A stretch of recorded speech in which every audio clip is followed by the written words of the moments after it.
ਵਾਹਿਗੁਰੂ ਜੀ ਕਾ ਖਾਲਸਾ ਵਾਹਿਗੁਰੂ ਜੀ ਕੀ ਫਤਿਹ। ਅਮਰੀਕਾ ਦੇ ਵਿੱਚ ਸਪੈਕਟਰਮ ਆਰਸੀਐਨ ਕੇਬਲ ਨੈਟਵਰਕਸ ਰਾਹੀਂ ਤੇ ਕੈਨੇਡਾ ਦੇ ਵਿੱਚ ਬੈਲ ਕੇਬਲ ਨੈਟਵਰਕ ਰਾਹੀਂ ਵਰਲਡ ਵਾਈਡ ਗਲੋਬਲ CPN ਦੀ ਐਪ, roku, ਜਾਦੂ TV, ਸ਼ਾਵਾ TV, TV 84 ਦੀ ਵੈਬਸਾਈਟ ਤੇ ਆਨਲਾਈਨ ਸਟ੍ਰੀਮਿੰਗ ਜਾਂ ਫਿਰ ਫੇਸਬੁੱਕ ਰਾਹੀਂ ਸਾਡਾ ਇਹ ਸ਼ੋਅ ਦੇਖ ਰਹੇ ਸਾਰੇ ਦਰਸ਼ਕਾਂ ਦਾ ਮੈਂ ਅਮਰਵੀਰ ਸਿੰਘ ਅੱਜ ਦੇ ਪ੍ਰੋਗਰਾਮ ਵਿੱਚ ਤਹਿ ਦਿਲੋਂ ਸਵਾਗਤ ਕਰਦਾ। ਵਿਊਅਰਸ, ਪਿਛਲੇ ਦਿਨੀ ਇੰਗਲੈਂਡ ਦੀ ਧਰਤੀ ਤੋਂ ਸਿੱਖ ਕੌਮ ਲਈ ਇੱਕ ਅਹਿਮ ਖਬਰ ਆਈ ਸੀ।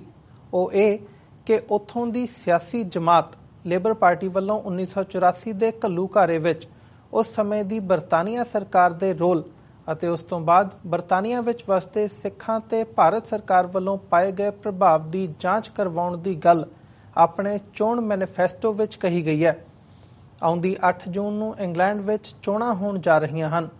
ਚੋਣਾਂ ਵਿੱਚ ਸਿਆਸੀ ਪਾਰਟੀਆਂ ਦੇ ਪ੍ਰਭਾਵ ਸੰਬੰਧੀ ਅਤੇ ਇਹ ਚੋਣਾਂ ਸਿੱਖ ਏਜੰਡੇ ਨੂੰ ਕਿਸ ਤਰ੍ਹਾਂ ਪ੍ਰਭਾਵਿਤ ਕਰ ਸਕਦੀਆਂ ਹਨ, ਇਸ ਬਾਰੇ ਅੱਜ ਦੇ ਸ਼ੋਅ ਵਿੱਚ ਅਸੀਂ ਸਿੱਖ ਫੈਡਰੇਸ਼ਨ UK ਦੇ ਉੱਘੇ ਆਗੂ ਸਰਦਾਰ ਦਵਿੰਦਰਜੀਤ ਸਿੰਘ ਨਾਲ ਗੱਲਬਾਤ ਕਰਾਂਗੇ, ਜੋ ਇੰਗਲੈਂਡ ਤੋਂ ਸਾਡੇ ਨਾਲ ਫੋਨ ਲਾਈਨ ਤੇ ਜੁੜ ਚੁੱਕੇ ਨੇ।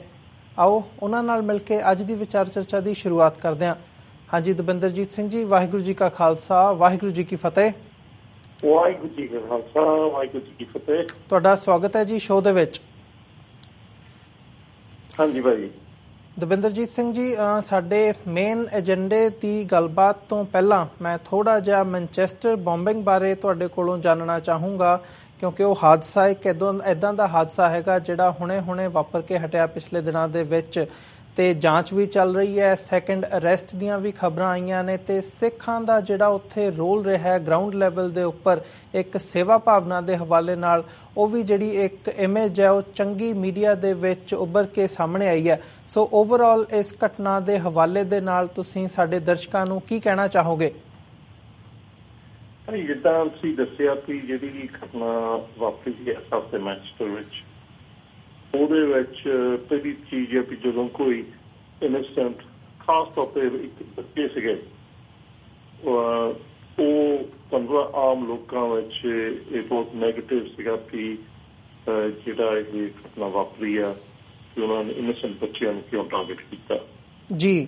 ਤੇ ਉਹਦੇ ਵਿੱਚੋਂ ਦੇਖੋ ਕੁਲਤੀ ਆ ਭਾਈ ਕਿ ਜਿਹੜੇ ਸਿੱਖ ਉਸ ਇਲਾਕੇ ਵਿੱਚ ਮੈਨਚੈਸਟਰ ਵਿੱਚ ਰਹਿੰਦੇ ਆ, ਕਈ ਉੱਥੇ ਦਾ ਟੈਕਸੀ ਡਰਾਈਵਰ ਆਪਣੇ ਮੁੰਡੇ ਸੀ ਜਿਹੜੇ ਸਿੱਖੀ ਸਰੂਪ 'ਚ ਆ, ਉਹਨਾਂ ਨੇ ਦੇਖਿਆ ਇੱਕਦਮ ਵੀ ਜੇ ਕਿਸੇ ਨੂੰ ਲੋੜ ਸੀਗੀ, ਕੋਈ ਪਰਿਵਾਰਾਂ ਨੂੰ ਲੋੜ ਸੀ, ਤੇ ਬੰਦੇ ਕਾਫੀ ਫੈਲ ਗਏ ਸੀ, ਯੰਗਸਟਰ ਸੀਗੇ, ਉਹਨਾਂ ਦੇ ਪੇਰੈਂਟਸ ਸੀਗੇ, ਉਹਨਾਂ ਨੇ ਜਿੱਦਾਂ ਇੱਕ ਤਾਂ ਕਿਵੇਂ ਵੀ ਫ੍ਰੀ ਟੈਕਸੀ ਸਰਵਿਸ, ਤਾਂ ਉਹ ਤਕਰੀਬਨ ਦੁਨੀਆ ਤੱਕ ਖਬਰ ਪਹੁੰਚ ਗਈ ਸੀ ਕਿ ਸਿੱਖਾਂ ਨੇ ਜਿੱਦਾਂ ਮਦਦ ਕੀਤੀ। ਦੂਸਰੇ ਪਾਸੇ ਜਿਹੜੇ ਉੱਥੇ ਗੁਰੂ ਘਰ ਸੀਗੇ, 3-4 ਗੁਰੂ ਘਰ ਮੈਨਚੈਸਟਰ ਵਿੱਚ, ਉਹਨਾਂ ਨੇ ਵੀ ਮਦਦ ਕੀਤੀ ਕਿ ਕਿਸੇ ਨੂੰ ਵੀ ਲੋੜ ਆ ਲੰਗਰ ਦਾ, ਰਹਿਣ ਦਾ ਪ੍ਰਬੰਧ ਉਹਨਾਂ ਨੂੰ ਕੀਤਾ। ਇਹ ਸਮਝ ਲਓ ਕਿ ਇੱਕਦਮ ਹੀ ਰਾਤੋਂ ਰਾਤ ਕਾਫੀ ਪੋਜ਼ਿਟਿਵ ਇਮੇਜ ਸਿੱਖਾਂ ਦਾ ਆਇਆ ਵੀ ਦੇਖੋ ਇਹਨਾਂ ਨੇ ਕਿੱਦਾਂ ਮਦਦ ਕੀਤੀ ਜਿਹੜੇ ਪਰਿਵਾਰ ਸੀਗੇ। ਦੂਸਰੇ ਪਾਸੇ ਸ਼ਾਮ ਨੂੰ ਦੂਸਰੇ ਦਿਨ ਉੱਥੇ ਦਾ ਜਿਹੜਾ ਮੇਅਰ ਆ ਐਂਡੀ ਬਰਨ, ਉਹ ਚੰਗੀ ਤਰ੍ਹਾਂ ਸਿੱਖ ਕਮਿਊਨਿਟੀ ਨੂੰ ਜਾਣਦਾ ਵੀ ਹੈ, ਤੇ ਉਹ ਜੋ ਸ਼ਾਮ ਨੂੰ ਵਿਜਲ ਉੱਥੇ ਰੱਖਿਆ ਸੀ ਤਾਂ ਸਿੱਖ ਉੱਥੇ ਪਹੁੰਚੇ ਸੀ, ਤੇ ਉਹਨਾਂ ਨੇ ਜਿੱਦਾਂ ਵਾਹਿਗੁਰੂ ਦਾ ਜਾਪ ਕਰਦੇ, ਉਹ ਜਦੋਂ ਉਸ ਸਕੁਏਰ ਵਿੱਚ ਪਹੁੰਚੇ ਜਿੱਥੇ ਕਾਫੀ ਵੱਡਾ ਇਕੱਠ ਸੀਗਾ, ਨੈਚੁਰਲੀ ਦੇ ਉੱਤੇ ਜਿਹੜੇ ਨੌਨ ਸਿੱਖ ਸੀ ਉਹ ਤਾੜੀਆਂ ਮਾਰਨ ਲੱਗ ਪਏ। ਦੇਖੋ ਸਿੱਖ ਆਏ ਆ, ਤੇ ਉਹਨਾਂ ਨੂੰ ਉੱਥੇ ਸਿੱਖਾਂ ਨੇ ਕਾਫੀ ਜਿੱਦਾਂ ਸੇਵਾ ਕੀਤੀ, ਉੱਥੇ ਡਰਿੰਕਾਂ ਦੀ, ਠੰਡੇ ਪਾਣੀ ਦੀਆਂ ਠੰਡੀਆਂ ਡਰਿੰਕਾਂ, ਤੇ ਤੁਹਾਨੂੰ ਇੱਥੇ ਗਰਮੀ ਵੀ ਕਾਫੀ ਸੀ। ਤੇ ਮੈਨੂੰ ਲੱਗਦਾ ਕਿ ਜਿਹੜੇ ਉਸ ਮੈਨਚੈਸਟਰ ਨੌਰਥ ਵੈਸਟ ਦੇ ਇਲਾਕੇ ਦੇ ਸਿੱਖਾਂ ਨੂੰ ਆਪਾਂ ਨੂੰ ਧੰਨਵਾਦ ਵੀ ਕਰਨਾ ਚਾਹੀਦਾ, ਜਿਨ੍ਹਾਂ ਨੂੰ ਉਹਨਾਂ ਬਹੁਤ ਪੋਜ਼ਿਟਿਵ ਇਮੇਜ ਸਿਰਫ UK ਨਹੀਂ ਪਰ ਇੰਟਰਨੈਸ਼ਨਲੀ ਦਿਖਾ ਲਿਆ ਵੀ ਸਿੱਖ ਕਿੱਦਾਂ ਫਰਕ ਨਹੀਂ ਕਿਸੇ ਨਾਲ ਕਰਦੇ, ਹਰ ਦੀ ਮਦਦ ਕੀਤੀ ਹੈ। ਤਾਂ ਉਹ ਆਮ ਲੋਕਾਂ ਨੂੰ ਵੀ ਬਹੁਤ ਅਪਰੀਸ਼ੀਏਟ ਕੀਤਾ ਜੀ। ਤੇ ਜਿੰਨਾ ਸੋਸ਼ਲ ਮੀਡੀਆ ਤੇ ਤੁਸੀਂ ਵੀ ਰਿਐਕਸ਼ਨ ਦੇਖਿਆ ਹੋਣਾ, ਬਹੁਤ ਪੋਜ਼ਿਟਿਵ ਸੀ ਸਿੱਖਾਂ ਪ੍ਰਤੀ। ਤੇ ਇੱਕ ਦੋ ਜਿਹੜੇ ਮੀਡੀਆ ਵਾਲੇ ਮੈਨੂੰ ਇਹਦੇ ਇੱਥੇ ਇੱਕ ਕਾਸਮੋਪੋਲੀਟਨ ਮੈਗਜ਼ੀਨ ਆ, ਨਹੀਂ ਤੇ ਇੱਕ ਸਾਡੇ ਡੇਲੀ ਨਿਊਜ਼ਪੇਪਰ, ਉਹਨਾਂ ਗਲਤੀ ਨਾਲ ਸਿੱਖ ਦਸਤਾਰ ਵਾਲਾ ਜਿਹੜਾ ਟੈਕਸੀ ਡਰਾਈਵਰ ਸੀ ਉਹਦੇ ਨਾਲ ਮੁਸਲਮਾਨ ਲੱਗਦਾ, ਤਾਂ ਉਹਨਾਂ ਦੋਨਾਂ ਨੂੰ ਮਾਫੀ ਮੰਗਣੀ ਪਈ। ਤਾਂ ਇੱਥੇ ਡੇਲੀ ਨਿਊਜ਼ ਤੇ ਖਬਰ ਵੀ ਚੇਂਜ ਕੀਤੀ ਜੀ। ਤੇ ਇੱਥੇ ਦੇ ਅਸੀਂ ਦੇਖਿਆ ਸੀ ਕਿ ਅਮਰੀਕਾ ਵਿੱਚ ਵੀ ਨੌਨ ਸਿੱਖਾਂ ਨੇ ਕਾਫੀ ਗੱਲ ਚੱਕੀ ਸੀ ਕਾਸਮੋਪੋਲੀਟਨ ਮੈਗਜ਼ੀਨ ਦੇ ਖਿਲਾਫ ਕਿ ਤੁਹਾਨੂੰ ਮਾਫੀ ਮੰਗਣੀ ਚਾਹੀਦੀ ਹੈ, ਤੁਸੀਂ ਇਹ ਗਲਤੀ ਕਿਉਂ ਕੀਤੀ ਜੀ।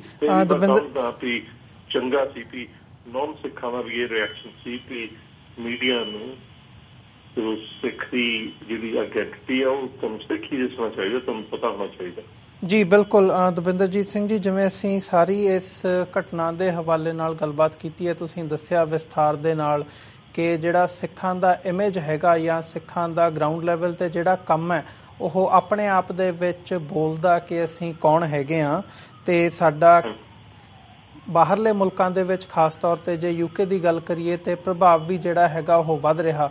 ਉਸੇ ਦੀ ਉਦਾਹਰਨ ਹੈਗੀ ਹੈ ਜਿਹੜੀ ਸਾਡੇ ਅੱਜ ਦੀ ਗੱਲਬਾਤ ਦਾ ਮੁੱਖ ਏਜੰਡਾ ਹੈ ਕਿ ਜਿਹੜੀ ਲੇਬਰ ਪਾਰਟੀ ਹੈ ਉਹਦੇ ਵੱਲੋਂ 1984 ਦੇ ਵਿੱਚ ਜਿਹੜਾ ਦਰਬਾਰ ਸਾਹਿਬ ਤੇ ਹਮਲਾ ਕੀਤਾ ਗਿਆ ਸੀ ਭਾਰਤ ਸਰਕਾਰ ਵੱਲੋਂ, ਉਹਦੇ ਵਿੱਚ ਇੰਗਲੈਂਡ ਦੀ ਸਰਕਾਰ ਦੀ ਮੌਕੇ ਦੀ ਸਰਕਾਰ ਦੀ ਜਿਹੜੀ ਸ਼ਮੂਲੀਅਤ ਸੀ ਉਹਦੀ ਜਾਂਚ ਕਰਵਾਉਣ ਦੀ ਵੀ ਜਿਹੜੀ ਗੱਲ ਹੈ ਉਹ ਆਪਣੇ ਚੋਣ ਮੈਨੀਫੈਸਟੋ ਦੇ ਵਿੱਚ ਕੀਤੀ ਗਈ ਹੈ।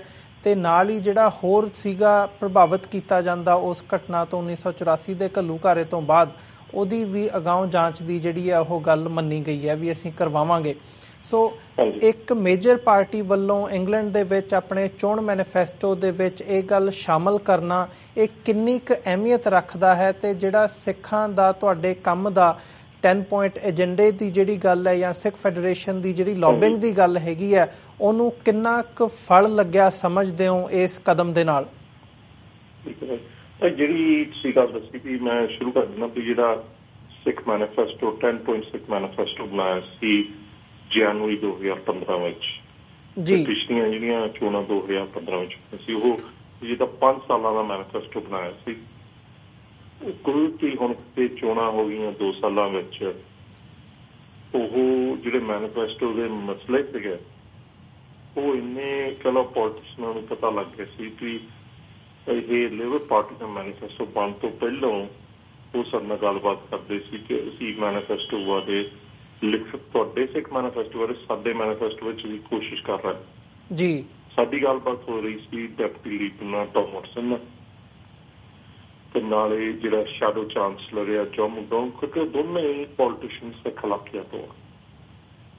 ਤੇ ਉਹ ਕੀ ਹੋਇਆ ਭਾਈ, ਮੈਂ ਥੋੜਾ ਜਿਹਾ ਹੋਰ ਪਾਸੇ ਸ਼ੁਰੂ ਕਰਦਾ ਕਿ ਜਿਹੜਾ ਪਹਿਲਾ ਇਸ਼ੂ ਮੈਨੀਫੈਸਟੋ 'ਚ ਆ ਉਹ ਹੈ ਕਿ ਸਾਡਾ ਕੋਈ ਵੀ ਇੱਥੇ ਮੈਂਬਰ ਆਫ ਪਾਰਲੀਮੈਂਟ ਸਿੱਖ ਨਹੀਂ ਆ, ਸਾਡੇ 600 ਪੋਲੀਟੀਸ਼ੀਅਨ ਕੋਈ ਸਿੱਖ ਨਹੀਂ। ਤੇ ਸਾਡੀ ਪਹਿਲੀ ਜਿਹੜੀ ਮੰਗ ਸੀ ਕਿ ਦੇਖੋ ਅਸੀਂ ਚਾਹੁੰਦੇ ਸੀ 5 ਸਾਲਾਂ ਨੂੰ 2020 ਵਿੱਚ ਕਿ ਇੱਕ ਸਿੱਖ ਦੀ ਸਹੀ ਰੈਪਰੈਜ਼ੈਂਟੇਸ਼ਨ ਹੋਵੇ ਤੇ ਨਾਲ ਸਿੱਖ ਵੀ ਵਿੱਚ ਪਾਰਲੀਮੈਂਟ 'ਚ ਆਉਣ ਜੀ। ਕਦੀ ਵੀ ਸਿੱਖੀ ਸਰੂਪ ਵਿੱਚ ਕੋਈ ਐਮਪੀ ਨਹੀਂ ਬਣਿਆ, ਸਿਰਫ 5 ਐਮਪੀ ਬਣੇ ਆ, ਉਹ ਸਿਰਫ ਸਿੱਖੀ ਸਰੂਪ ਵਿੱਚ ਨਹੀਂ ਸੀ ਜੀ। ਤੇ ਪਹਿਲੀ ਤਾਂ ਇਹ ਖੁਸ਼ੀ ਦੀ ਗੱਲ ਹੋਈ ਕਿ ਇਸ ਟਾਈਮ ਜਿਹੜੇ ਕਹਿ ਲਓ 9 ਪੋਲੀਟੀਸ਼ੀਅਨ ਸਿੱਖਾਂ ਵੱਲੋਂ ਮੇਨ 2 ਪਾਰਟੀਆਂ ਨੇ, ਲੇਬਰ ਪਾਰਟੀ ਤੇ ਕੰਜ਼ਰਵੇਟਿਵ ਪਾਰਟੀ ਲਈ ਹੱਟ ਰਹੇ 8 ਜੂਨ ਨੂੰ, ਜਿਹਦੇ ਵਿੱਚ 4 ਪੋਲੀਟੀਸ਼ੀਅਨ ਹੈਗੇ ਆ ਜਿਹੜੇ ਜਿੱਤਣ ਦੇ ਚਾਂਸ ਕਾਫੀ ਹਾਈ ਹੈ, ਤੇ ਉਹਨਾਂ 4 ਵਿੱਚੋਂ 2 ਜਸਪਾਲ ਸਾਡੀ ਸਿੱਖਿਆ ਜੀ। ਤਾਂ ਇੱਕ ਬੀਬੀ ਆ ਕਿ ਕਦੀ ਵੀ ਸਿੱਖ ਬੀਬੀ ਮੈਂਬਰ ਪਾਰਲੀਮੈਂਟ ਨਹੀਂ ਬਣੀ, ਐਮਪੀ ਨਹੀਂ ਬਣੀ, ਤੇ ਉਹ ਵੀ ਉਹ 4 ਵਿੱਚ ਜਿਹੜੀ ਜਿੱਤ ਸਕਦੀ ਹੈ। ਇੱਕ ਇਹ ਚਲੋ ਸਾਡਾ ਵਾਅਦਾ ਲੇਬਰ ਪਾਰਟੀ ਨਾਲ ਖਾਸ ਤੌਰ ਤੇ ਹੋਇਆ ਸੀ ਕਿ ਅਸੀਂ ਚਾਹੁੰਦੇ ਹਾਂ ਸਿੱਖ ਆਈਡੈਂਟਿਟੀ ਦੇ ਪਾਰਲੀਮੈਂਟ ਤੇ ਜਾਓ, ਤੇ ਅਸੀਂ ਉਹਨਾਂ ਨੂੰ ਵਧਾਈ ਵੀ ਦਿੰਦੇ ਹਾਂ। ਲੇਬਰ ਪਾਰਟੀ ਨੇ ਉਹਦੇ ਤੇ ਸਟੈਂਡ ਲਿਆ ਜੀ। ਇਹ ਪਹਿਲਾ ਸਟੈਪ ਸੀ। ਤੇ ਦੂਸਰਾ ਸੀਗਾ ਜਿੱਦਾਂ ਤੁਸੀਂ ਦੱਸਿਆ ਕਿ ਇੱਕ ਵੱਡੀ ਪਾਰਟੀ ਜਿਹੜੀ ਹੁਣ ਅੱਜ ਤੁਸੀਂ ਬੋਲ 5% ਪਿੱਛੇ ਆ ਮੇਨ ਪਾਰਟੀ, ਕਿ ਉਹ ਆਪਣੇ ਮੈਨੀਫੈਸਟੋ ਵਿੱਚ ਲਿਖ ਰਹੇ ਆ ਕਿ 1984 ਦੀ ਇੰਡੀਪੈਂਡੈਂਟ ਇਨਕੁਆਇਰੀ ਕਰਾਉਣਗੇ ਜੀ। ਪਰ ਉਹਦੇ ਵਿੱਚ ਮੈਂ ਨਾਲ ਐਡ ਕਰਨਾ, ਉਹਦੇ ਨਾਲ ਸਿਰਫ ਗੱਲ ਲਿਖੀ ਨਹੀਂ।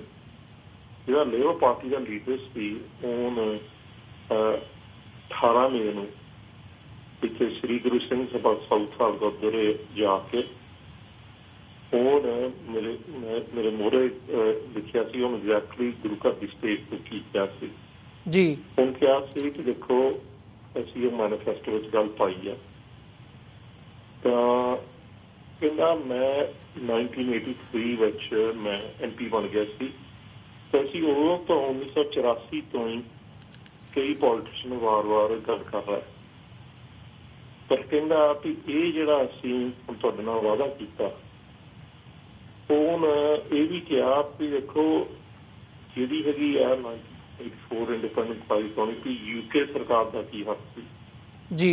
ਉਹ ਕਹਿੰਦਾ ਇਹ ਪਹਿਲਾ ਸਟੈਪ ਆ, ਕਿਉਂਕਿ ਉਸ ਤੋਂ ਬਾਅਦ ਅਸੀਂ ਜਿਹੜੀ ਚੀਜ਼ ਕਰਨੀ ਚਾਹੁੰਦੇ ਆ ਵੀ ਜਿਹੜੀ ਸੱਚਾਈ ਆ ਵੀ ਜੋ ਕੁਛ ਉੱਥੇ ਹੋਇਆ ਸੀ ਉਹਦੀ ਸੱਚਾਈ ਬਾਹਰ ਆਉਣੀ ਚਾਹੀਦੀ ਜੀ।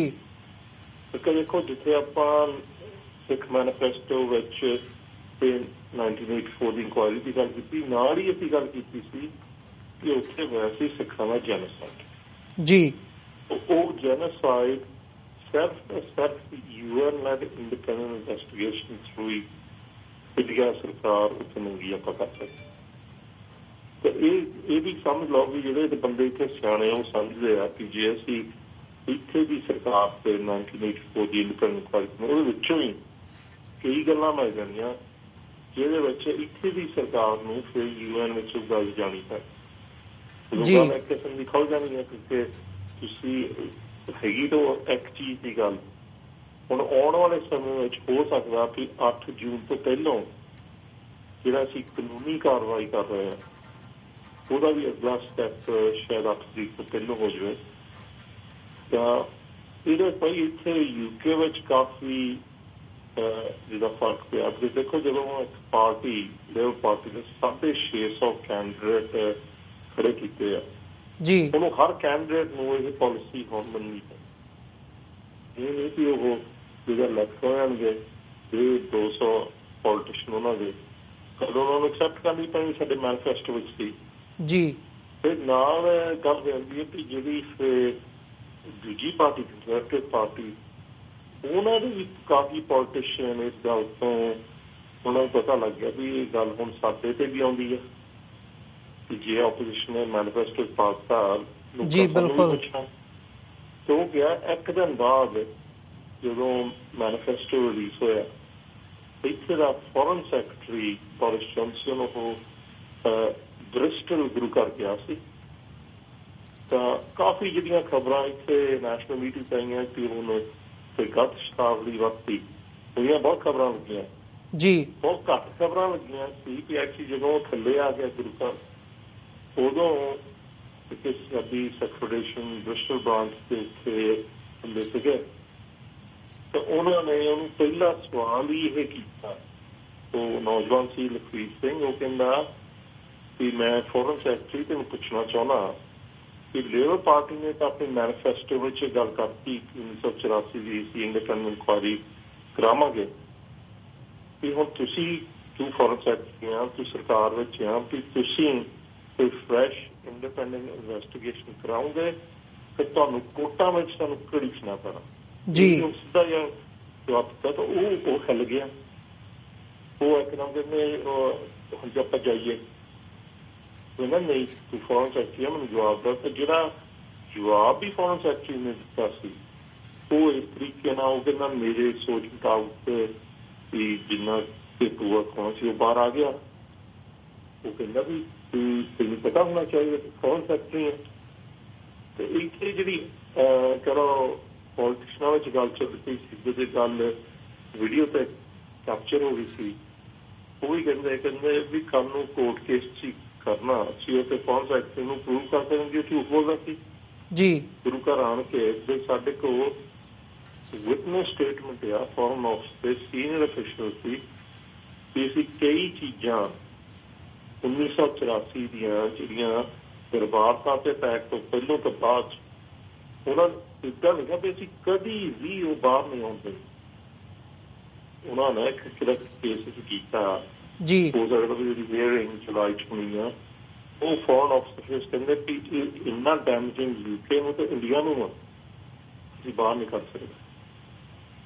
ਹੁਣ ਇਹ ਅਸੀਂ ਵੀ ਸੋਚਿਆ ਕਿ ਸਾਡੇ ਵਕੀਲਾਂ ਨਾਲ ਕਿ ਕਿਹੜੀ ਗੱਲ ਇਹਨਾਂ ਕੀਤੀ ਹੋਊਗੀ ਦਰਬਾਰ ਸਾਹਿਬ ਤੇ ਅਟੈਕ ਤੋਂ ਪਹਿਲੋਂ, ਜਿਹੜੀ ਉਹ ਚਾਹੁੰਦੇ ਕਿ ਇਹ ਗੱਲ ਬਾਹਰ ਨਾ ਆਵੇ।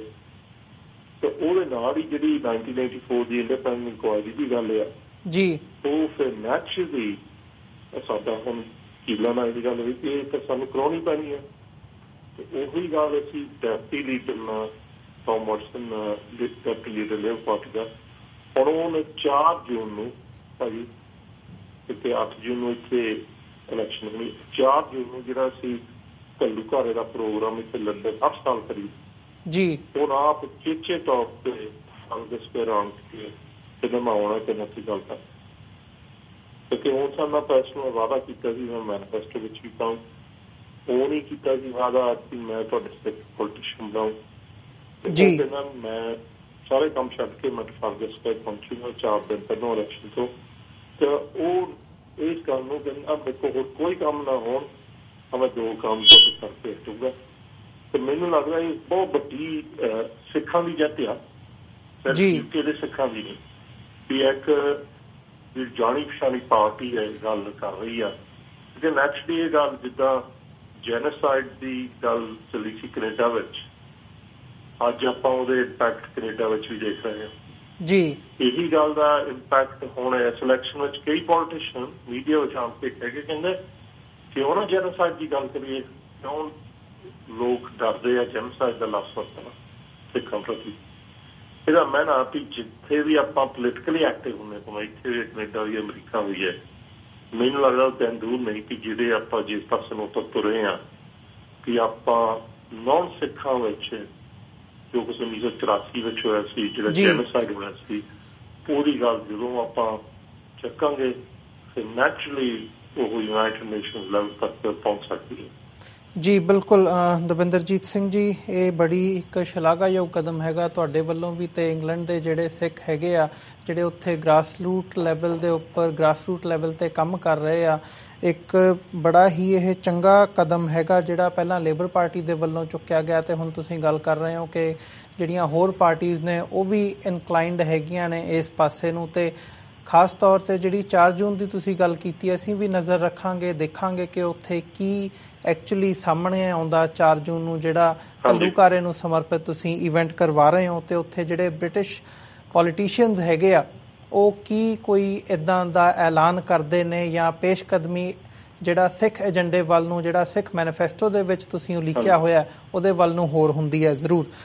ਤੇ ਜਾਂਦੇ ਜਾਂਦੇ ਦਵਿੰਦਰਜੀਤ ਸਿੰਘ ਜੀ, ਮੈਂ ਤੁਹਾਡੇ ਕੋਲੋਂ ਚਾਹੂੰਗਾ ਕਿ ਜੇ ਤੁਸੀਂ ਥੋੜਾ ਜਿਹਾ ਬ੍ਰਿਟਿਸ਼ ਦੀਆਂ ਜਿਹੜੀਆਂ ਹੁਣ ਉੱਥੇ 8 ਜੂਨ ਨੂੰ ਹੋਣ ਵਾਲੀਆਂ ਚੋਣਾਂ ਨੇ ਉਸ ਬਾਰੇ ਸਾਨੂੰ ਦੱਸ ਸਕੋ ਕਿ ਹੁਣ ਰੁਝਾਨ ਕੀ ਹੈਗਾ, ਕਿਹੜੀ ਪਾਰਟੀ ਅੱਗੇ ਹੈ ਜਾਂ ਕਿਸ ਹਿਸਾਬ ਨਾਲ ਇਹ ਜਿਹੜਾ ਸਾਰਾ ਘਟਨਾਕ੍ਰਮ ਹੈਗਾ ਪੋਲੀਟਿਕਸ ਦਾ ਉਹ ਚੱਲ ਰਿਹਾ ਹੈ ਤੇ ਕਿੰਨੀ ਕੁ ਉਮੀਦ ਲਾਈ ਜਾ ਸਕਦੀ ਹੈ ਇਹਨਾਂ ਸਾਰੀਆਂ ਗਤੀਵਿਧੀਆਂ ਤੋਂ ਜਿਹੜੀਆਂ ਅਸੀਂ ਅੱਜ ਗੱਲ ਕੀਤੀ ਹੈ ਕਿ ਜਿਹੜਾ ਸਿੱਖ ਮੈਨੀਫੈਸਟੋ ਦੇ ਵਿੱਚ ਹੋਰ ਜੈਨੋਸਾਈਡ ਦੇ ਨਾਲ ਭਾਵੇਂ ਸਿੱਖ ਇੰਡੀਪੈਂਡੈਂਸ ਦੀ ਗੱਲ ਹੋਵੇ ਜਾਂ ਸਿੱਖ ਆਈਡੈਂਟੀਟੀ ਦੇ ਨਾਲ ਰਿਲੇਟਡ ਜਿਹੜੇ ਇਸ਼ੂਜ਼ ਹੈਗੇ ਆ ਉਹਨਾਂ ਦੀ ਗੱਲ ਹੋਵੇ, ਉਹਨਾਂ ਦੇ ਹੱਲ ਲਈ ਕੀ ਸਿਰਫ ਦਬਾਅ ਬਣਾ ਕੇ ਹੀ ਕੰਮ ਚੱਲੂਗਾ ਜਾਂ ਆਪਣੇ ਤੌਰ ਤੇ ਵੀ ਜਿਹੜੇ ਪੋਲੀਟੀਸ਼ੀਅਨਸ ਹੈਗੇ ਆ ਉਹ ਕੋਈ ਪੇਸ਼ਕਦਮੀ ਕਰਨਗੇ ਆਉਣ ਵਾਲੇ ਸਮੇਂ ਦੇ ਵਿੱਚ? ਭਾਈ ਉਹ 2-3 ਚੀਜ਼ਾਂ ਹੈ। ਇੱਕ ਤਾਂ ਹੈਗਾ ਵੀ ਜਿਹੜਾ ਆਪਾਂ ਕਿਹਾ ਸੀ ਵੀ 10 ਪੁਆਇੰਟ ਦਾ ਮੈਨੀਫੈਸਟੋ ਸੀ, ਉਹਦੇ ਵਿੱਚ ਜੇ ਮਰਦਮਸ਼ੁਮਾਰੀ ਦੀ ਗੱਲ ਲੈ ਲਓ, ਇੱਕ ਕੋਡ ਆਫ ਪ੍ਰੈਕਟਿਸ 5 ਕਾਰਾਂ ਤੇ ਦਸਤਾਰ ਦੀ ਲੈ ਲਓ, ਨਹੀਂ ਤਾਂ ਇੱਕ ਮੋਨੂਮੈਂਟ ਪਹਿਲੀ ਲੜਾਈ ਦਾ ਜਿਹੜੇ ਸਿੱਖਾਂ ਨੇ ਸੈਕਰੀਫਾਈਸ ਕੀਤਾ, ਉਹ ਗੱਲਾਂ ਐਕਚੁਅਲੀ ਪ੍ਰੋਗਰੈਸ ਵਿੱਚ ਆ ਜੀ। ਤਾਂ ਅਸੀਂ ਉਹ ਬਾਹਲੇ ਇਸ਼ੂ ਇਸ ਇਲੈਕਸ਼ਨ ਰੱਖੇ ਨਹੀਂ ਸੀ, ਸਾਨੂੰ ਪਤਾ ਸੀ ਉਹ ਐਕਚੁਅਲੀ ਸਰਕਾਰ ਨਾਲ ਗੱਲ ਚੱਲ ਰਹੀ ਹੈ। ਇਹ ਲੇਬਰ ਪਾਰਟੀ ਦੇ ਮੈਨੀਫੈਸਟੋ ਮੋਨੂਮੈਂਟ ਦੀ ਫੇਰ ਗੱਲ ਕੀਤੀ, ਇਹ ਵੀ ਉਹਨਾਂ ਗੱਲ ਕੀਤੀ, ਪਰ ਅਸੀਂ ਬਾਹਲਾ ਹਾਈਲਾਈਟ ਨਹੀਂ ਕੀਤਾ ਕਿਉਂਕਿ ਉਹ ਗੱਲ ਤਕਰੀਬਨ ਹਰ ਪੋਲੀਟੀਸ਼ੀਅਨ ਕਹਿੰਦੇ ਵੀ ਚੰਗੀ ਚੀਜ਼ ਹੋ ਗਈ ਵੀ ਜੇ ਉਹ ਜਗ੍ਹਾ ਲੰਡਨ ਵਿੱਚ ਸਿੱਖਾਂ ਨੂੰ ਦਿੱਤੀ ਜਾਵੇ ਜੀ। ਤਾਂ ਨਾਲ ਹੀ ਕਈ ਜਿਹੜੀ ਦੇਖੋ ਸਿੱਖਾਂ ਦੀ ਜਿਹੜੀ ਸਿਚੁਏਸ਼ਨ ਯੂਕੇ ਵਿੱਚ ਆ, ਆਬਾਦੀ ਦੇ ਹਿਸਾਬ ਨਾਲ ਆਪਾਂ ਤਕਰੀਬਨ ਇਨਫਲੂਐਂਸ ਕਰ ਸਕਦੇ ਹਾਂ ਇੰਡੀਵਿਜੂਅਲ ਪੋਲੀਟੀਸ਼ੀਅਨਾਂ ਨੂੰ, ਪਾਰਟੀਆਂ ਨੂੰ ਜੀ, ਪਰ ਇੰਨੀ ਵੀ ਆਪਣੀ ਆਬਾਦੀ ਨਹੀਂ ਜਿੱਦਾਂ ਕੈਨੇਡਾ ਵਿੱਚ ਵੀ, ਜਿੱਥੇ ਆਪਾਂ ਕੋਈ ਇਲਾਕੇ ਵਿੱਚ ਆਪਣਾ ਜਿਹੜਾ ਮਰਜ਼ੀ ਪੋਲੀਟੀਸ਼ੀਅਨ ਆਪਾਂ ਬਣਾ ਦਈਏ। ਪਰ ਇੰਨਾ ਹੋ ਗਿਆ ਵੀ ਅੱਜ ਜਿਹੜੇ 2 ਸਾਲਾਂ ਵਿੱਚ ਮੈਨੀਫੈਸਟੋ ਦਾ ਪ੍ਰਚਾਰ ਕਰਕੇ ਜੋ ਪਾਰਟੀਆਂ ਉਹ ਗੱਲਾਂ ਮੰਨਣ ਲੱਗ ਪੈਣ ਆਪ ਜੀ ਆਪਣੇ ਮੈਨੀਫੈਸਟੋ 'ਚ ਪਾਉਂਦੇ, ਇਹ ਮੈਨੂੰ ਲੱਗਦਾ ਬਹੁਤ ਵੱਡੀ ਕਾਪੀ ਹੈ, ਕਿਉਂਕਿ ਉਹ ਫਿਰ ਮੇਨ ਸਟ੍ਰੀਮ ਹੋਇਆ। ਤਾਂ ਉਹਦੇ ਨਾਲ ਹੀ ਜੇ ਹੁਣ ਆਪਾਂ ਨੂੰ 2 ਹਫ਼ਤਿਆਂ ਨੂੰ ਪਤਾ ਲੱਗ ਗਿਆ ਨਾ ਵੀ ਜੇ ਕੋਈ ਸਿੱਖੀ ਸਰੂਪ ਵਿੱਚ ਸਿੰਘ ਉੱਥੇ ਚਲ ਗਿਆ ਨਹੀਂ ਤੇ ਬੀਬੀ ਚਲ ਗਈ, ਕਿਉਂਕਿ ਸਾਡੇ ਉਹਨਾਂ ਦਾ ਪਰਸਨਲ ਲਿੰਕ ਹੈ ਜੀ। ਬਿਲਕੁਲ ਪਤਾ ਵੀ ਉਹ ਜੇ ਜੈਨੋਸਾਈਡ ਦੀ ਗੱਲ ਹੈ ਉਹਨਾਂ ਨਾਲ ਆਪ ਉਠਾਉਣੀ ਹੈ ਪੰਜਾਬ ਦੇ, ਤਾਂ ਇਹ ਸਾਨੂੰ ਪਤਾ ਵੀ ਉਹ ਪੰਥਕ ਸੋਚ ਵਾਲੇ ਬੰਦੇ ਆ। ਤਾਂ ਇਹ ਨੈਚੁਰਲੀ ਹੋ ਜਾਂਦਾ ਵੀ ਤੁਸੀਂ ਜੇ ਪਾਰਲੀਮੈਂਟ ਜਾ ਕੇ ਤੁਸੀਂ ਦੂਸਰੇ ਪੋਲਿਟਿਕਸ ਨਾਲ ਗੱਲ ਕਰਕੇ ਤੁਸੀਂ ਇਹ ਗੱਲ ਅੱਗੇ ਜਾ ਸਕਦੇ ਆ, ਜ਼ਿਆਦਾ ਛੇਤੀ ਪ੍ਰੋਗਰੈਸ ਹੋ ਸਕਦਾ। ਕਿਉਂਕਿ ਤੁਹਾਨੂੰ ਪਤਾ ਪਾਰਟੀਆਂ ਵਿੱਚ ਜਦੋਂ ਇਲੈਕਟ ਹੋ ਜਾਂਦੀਆਂ, ਪੋਲੀਟੀਸ਼ੀਅਨ ਇਲੈਕਟ ਹੋ ਜਾਂਦੇ, ਫਿਰ ਵੀ ਆਪਣੇ ਇਸ਼ੂ ਭੁਲਾ ਦਿੰਦੇ ਜੀ, ਉਹਦੇ ਤੁਹਾਨੂੰ ਕਾਂਸਟੈਂਟ ਪ੍ਰੈਸ਼ਰ ਰੱਖਣਾ ਪੈਂਦਾ ਆ। ਪਰ ਜੇ ਆਪਣੇ ਉੱਥੇ ਪੋਲੀਟੀਸ਼ੀਅਨ ਹੋਣਗੇ ਉਹ ਸਾਡੇ ਲਈ ਵੀ ਥੋੜ੍ਹਾ ਜਿਹਾ ਸੌਖਾ ਹੋ ਜਾਂਦਾ। ਉਹਨਾਂ ਨੂੰ ਕਹਿਣਾ ਮੀਟਿੰਗਾਂ ਰੱਖਣੀਆਂ ਮਿਨਿਸਟਰਾਂ ਨਾਲ। ਤਾਂ ਨਾਲ ਹੀ ਭਾਈ ਮੈਂ ਇੱਕ ਹੋਰ ਚੀਜ਼ ਯਾਦ ਕਰਨੀ ਕਿ ਖਾਸ ਜਿਹੜੇ ਨੌਰਥ ਅਮਰੀਕਾ ਦੇ ਦਰਸ਼ਕ ਆ ਜੀ, ਬਿਲਕੁਲ ਮੀਟਿੰਗ ਐਕਚੁਅਲੀ 2 ਹਫ਼ਤੇ ਪਹਿਲਾਂ US Embassy ਨਾਲ ਵੀ ਲੰਡਨ ਹੋਈ ਸੀ। ਤਾਂ ਦਾਸ ਮੈਂ ਉੱਥੇ ਮੀਟਿੰਗ ਵਿੱਚ ਨਹੀਂ ਸੀ, ਤਾਂ ਸਾਡੇ ਜਿਹੜੇ ਜਨਰਲ ਸੈਕਟਰੀ ਭਾਈ ਨਰਿੰਦਰਜੀਤ ਸਿੰਘ ਉੱਥੇ ਸੀਗੇ। ਤਾਂ ਉਹਨਾਂ ਮੈਨੂੰ ਸ਼ਾਮ ਨੂੰ ਫੋਨ ਕੀਤਾ ਤੇ ਕਹਿੰਦਾ ਭਾਈ ਮੈਂ ਤੁਹਾਨੂੰ ਡਾਊਟ ਕਰਦਾ ਸੀ, ਤੁਸੀਂ ਬਹੁਤ ਵਾਰੀ ਕਿਹਾ ਵੀ ਸਿਰਫ ਸਿੱਖਾਂ ਕੋਲ ਹੈਗੀ ਸੱਚਾਈ, ਅਸੀਂ ਕੋਈ ਸਰਕਾਰ ਨੂੰ ਖਰੀਦ ਨਹੀਂ ਸਕਦੇ। ਉਹ ਕਹਿੰਦਾ ਮੈਂ ਇੰਨਾ ਹੈਰਾਨ ਸੀ ਵੀ ਜਿਹੜੇ ਬੰਦੇ ਸਾਡੇ ਨਾਲ ਬੈਠੇ ਉਹ ਕਹਿੰਦੇ ਉਹ ਸਿੱਖਾਂ ਦੀ ਮੂਵਮੈਂਟ ਬਾਰੇ ਉਹਨਾਂ ਨੂੰ ਸਾਰਾ ਕੁਛ ਪਤਾ ਸੀ। ਉਹ ਕਹਿੰਦੇ ਇੰਨੀ ਵੈਲ ਬਰੀਫ ਸੀਗੇ ਬੰਦੇ, ਉਹ ਤਾਂ ਕੱਲੀ ਚੀਜ਼ ਨੂੰ ਉਹਨਾਂ ਨੂੰ ਪਤਾ ਸੀ। ਉਹ ਕਹਿੰਦਾ ਮੈਂ ਗੱਲ ਤੁਹਾਡੀ ਮੰਨਦਾ ਵੀ ਕੋਈ ਦਿਨ ਦੂਰ ਨਹੀਂ ਗਾ ਜੋ ਵੱਡੀਆਂ ਤਾਕਤਾਂ ਅਮਰੀਕਾ ਵਰਗੀਆਂ ਉਹ ਸਿੱਖਾਂ ਦੀ ਆਵਾਜ਼ ਸੁਣ ਕੇ ਹੋ ਸਕਦਾ ਵੀ ਜਿਹੜੇ ਆਪਣੇ ਪੰਥਕ ਮਸਲੇ ਆ ਉਹ ਮੋਹਰੇ ਹੋ ਕੇ ਲੀਡ ਲੈਣ। ਕਿਉਂਕਿ ਅਸੀਂ ਉਹਨਾਂ ਨੂੰ ਧੰਨਵਾਦ ਕੀਤਾ ਸੀ ਵੀ ਜਿਹੜਾ UN ਹਿਊਮਨ ਰਾਈਟਸ ਕਾਉਂਸਲ ਜਦੋਂ ਇੰਡੀਆ ਪੇਸ਼ ਹੋਈ ਸੀ 4 ਸਾਲ ਬਾਅਦ, ਅਮਰੀਕਾ ਨੇ ਕਾਫੀ ਲੀਡ ਲੈ ਕੇ ਇੰਡੀਆ ਨੂੰ ਕ੍ਰਿਟਿਸਾਈਜ਼ ਕੀਤਾ ਜੀ, ਜਿਹਦੇ ਵਿੱਚ 110 ਮੁਲਕ ਇੰਡੀਆ ਦੇ ਖਿਲਾਫ ਉਹਨਾਂ ਕੋਈ ਨਾ ਕੋਈ ਇਸ਼ੂ ਤੇ ਮਨੁੱਖੀ ਹੱਕਾਂ ਦੇ ਇਸ਼ੂ ਤੇ ਗੱਲ ਕੀਤੀ। ਤੇ ਸਿਰਫ 4-5 ਮੁਲਕ ਸੀਗੇ ਜਿਹਦੇ ਵਿੱਚ ਨੇਪਾਲ, ਸ਼੍ਰੀਲੰਕਾ, ਬੰਗਲਾਦੇਸ਼, ਸਿੰਗਾਪੁਰ, ਉਹਨਾਂ ਸਿਰਫ ਇੰਡੀਆ ਦੀ ਸਪੋਰਟ ਦੀ ਗੱਲ ਕੀਤੀ। ਪਰ ਹੋਰ ਤਕਰੀਬਨ ਛੋਟੇ ਤੋਂ ਵੱਡੇ ਮੁਲਕ ਲੈ ਕੇ ਉਹ ਇੰਡੀਆ ਦੇ ਖਿਲਾਫ ਬੋਲੇ। ਤਾਂ ਇਹ ਮੈਨੂੰ ਲੱਗਦਾ ਵੀ ਇਹ ਮੋਦੀ ਸਰਕਾਰ ਦਾ ਇਹ ਇੱਕ ਬਹੁਤ ਵੱਡਾ ਉਹਨਾਂ ਨੂੰ ਚਪੇੜ ਵੱਜੀ, ਕਿਉਂਕਿ ਪਿਛਲੀ ਵਾਰੀ 4 ਸਾਲ ਪਹਿਲਾਂ ਉਦੋਂ ਸਿਰਫ ਕੈਨੇਡਾ, UK ਤੇ ਸਵਿਟਜ਼ਰਲੈਂਡ 10 ਮੁਲਕਾਂ ਨੇ ਬਾਹਲੀ ਗੱਲ ਕੀਤੀ ਸੀ। ਪਰ ਇਸ ਟਾਈਮ ਆਪਾਂ ਵੀ ਪੜ੍ਹਦੇ ਰਹਿੰਦੇ ਹਾਂ ਵੀ ਅਮਰੀਕਾ ਨੇ ਕਾਫੀ ਗੱਲ ਕੀਤੀ ਵੀ ਮਾਈਨੋਰਟੀਜ਼ ਕਿੱਦਾਂ ਇੰਡੀਆ ਵਿੱਚ ਟ੍ਰੀਟ ਕੀਤਾ। ਤਾਂ ਇਹ ਵੀ ਅਸੀਂ ਸਮਝਦੇ ਬਹੁਤ ਵੱਡੀ ਗੱਲ ਹੈ ਜਿੱਥੇ ਅਸੀਂ ਲੋਕਲ ਨੈਸ਼ਨਲ ਲੈਵਲ ਤੇ ਪਾਰਟੀ ਨਾਲ ਗੱਲ। ਦੂਸਰੇ ਪਾਸੇ ਅਸੀਂ ਕੋਸ਼ਿਸ਼ ਕਰਦੇ ਹਾਂ ਕਿ ਫਰਾਂਸ ਦਾ ਜਿਹੜਾ ਨਵਾਂ ਪ੍ਰੈਜ਼ੀਡੈਂਟ ਆ, ਫਰੈਂਚ ਐਮਬੈਸੀ ਨਾਲ, ਅਮਰੀਕਾ ਐਮਬੈਸੀ ਨਾਲ ਗੱਲਬਾਤ ਕਰਕੇ, ਤਾਂ ਮੈਨੂੰ ਲੱਗਦਾ ਜੇ ਆਪਾਂ ਹਰ ਦੇਸ਼ ਵਿੱਚ ਇੱਦਾਂ ਕਰੀਏ ਜਿੱਥੇ ਵੀ ਮਸਲੇ ਆਉਂਦੇ UK ਵਿੱਚ ਆ, ਇੱਥੇ ਵੀ ਅਮਰੀਕਾ ਦੇ ਬ੍ਰਿਟਿਸ਼ ਐਮਬੈਸੀ ਨੂੰ ਮਿਲ ਕੇ ਮੈਨਚੈਸਟਰ ਬਾਰੇ ਗੱਲ ਕਰਨ, ਨੈਕਸਟ ਆਪਣੇ ਲਿੰਕ ਵਾਟਸੇ ਬਣ ਜਾਂਦੇ ਆ। ਆਪਣੀ ਸਰਕਾਰ ਤਾਂ ਇਹ ਨਹੀਂ ਗੀ, ਪਰ ਲਿੰਕ ਆਪਾਂ ਜ਼ਰੂਰ ਬਣਾ ਸਕਦੇ ਜੀ। ਬਿਲਕੁਲ ਦਵਿੰਦਰਜੀਤ ਸਿੰਘ ਜੀ, ਤੁਹਾਡਾ ਬਹੁਤ ਬਹੁਤ ਧੰਨਵਾਦ। ਇਹਨਾਂ ਸਾਰੇ ਦੋਵਾਂ ਇਸ਼ੂਜ਼ ਦੇ ਉੱਪਰ ਤੁਸੀਂ ਸਾਡੇ ਨਾਲ ਵਿਚਾਰ ਸਾਂਝੇ ਕੀਤੇ ਆ, ਅਤੇ ਜ਼ਰੂਰ ਆਉਣ ਵਾਲੇ ਸਮੇਂ ਦੇ ਵਿੱਚ ਵੀ ਜਿਹੜੀਆਂ 4 ਜੂਨ ਦੇ ਹਵਾਲੇ ਨਾਲ ਜਾਂ ਚੋਣਾਂ ਦੇ ਹਵਾਲੇ ਨਾਲ ਗਤੀਵਿਧੀਆਂ ਹੋਣੀਆਂ ਨੇ ਉੱਥੇ, ਉਹਨਾਂ 'ਤੇ ਨਜ਼ਰ ਰੱਖਦਿਆਂ ਜ਼ਰੂਰ ਮੌਕਾ ਬਣਿਆ ਤਾਂ ਤੁਹਾਡੇ ਨਾਲ ਜਿਹੜੀ ਹੈ ਵਿਚਾਰਾਂ ਦੀ ਸਾਂਝ ਪਾਵਾਂਗੇ ਜੀ। ਧੰਨਵਾਦ ਕਰਦੇ ਹਾਂ ਜੀ। ਸੀਗਾ ਜਿਹੜੀ KP ਗਿੱਲ ਦੀ ਗੱਲ ਆ, ਹਾਂਜੀ, ਮੈਂ ਚਾਹੁੰਦਾ ਮੈਂ 30 ਘੰਟਾ ਚ ਕਰ ਦੇਣੀ ਆ ਜੀ। ਠੀਕ ਹੈ ਜੀ, ਹਾਂਜੀ, ਤੇ ਗੱਲ ਕੀਤੀ ਸੀ ਵੀ ਦੇਖੋ ਉਹ ਜਿਹੜਾ ਜ਼ਾਲਮ ਸੀ ਉਹ ਬਹੁਤ ਤਸ਼ੱਦਦ ਕੀਤਾ ਨੌਜਵਾਨਾਂ ਤੇ ਜੀ। ਬਿਲਕੁਲ ਆਪਾਂ ਜਦੋਂ ਤਕਰੀਬਨ ਸਿੱਖ ਇਤਿਹਾਸ ਦੇਖੀਦਾ, ਜਿਹੜਾ ਪਾਪੀ ਇੰਨਾ ਜ਼ੁਲਮ ਕਰੇ ਉਹਨੂੰ ਤਾਂ ਨਰਕਾਂ ਵਿੱਚ ਵੀ ਢੋਈ ਨਹੀਂ ਮਿਲਣਾ ਚਾਹੀਦਾ। ਇੰਨਾ ਕਿ ਆਪਾਂ ਚਲੋ ਇਸ ਪਾਸੇ ਨੂੰ ਜਿਹੜੇ ਦਰਸ਼ਕ ਹੁੰਦੇ ਆਪਾਂ ਨੂੰ ਇਸ ਪਾਸੇ ਨੂੰ ਜ਼ਰੂਰ ਧਿਆਨ ਜਾਣਾ ਚਾਹੀਦਾ, ਕਿਉਂਕਿ ਕਈ ਵਾਰੀ ਸੋਸ਼ਲ ਮੀਡੀਆ ਤੇ ਬਹੁਤ ਗੱਲ ਹੋ ਰਹੀ ਸੀ ਅਸੀਂ ਵੀ ਮੀਡੀਆ 'ਚ ਇੱਦਾਂ ਕਿਹਾ ਸੀ ਇਤਿਹਾਸ ਹੀ ਦੇਖਣਾ ਪੈਂਦਾ ਸਿੱਖਾਂ ਦਾ। ਜਦੋਂ ਛੋਟੇ ਸਾਹਿਬਜ਼ਾਦੇ ਨੀਆਂ ਚੁਣੇ ਗਏ ਸੀ ਤੇ ਉਦੋਂ ਵੀ ਜਿਹੜੇ ਪਾਪੀ ਸੀ, ਜਿਹੜੇ ਜ਼ੁਲਮ ਕਰਦੇ ਸੀ, ਉਹਨਾਂ ਨੂੰ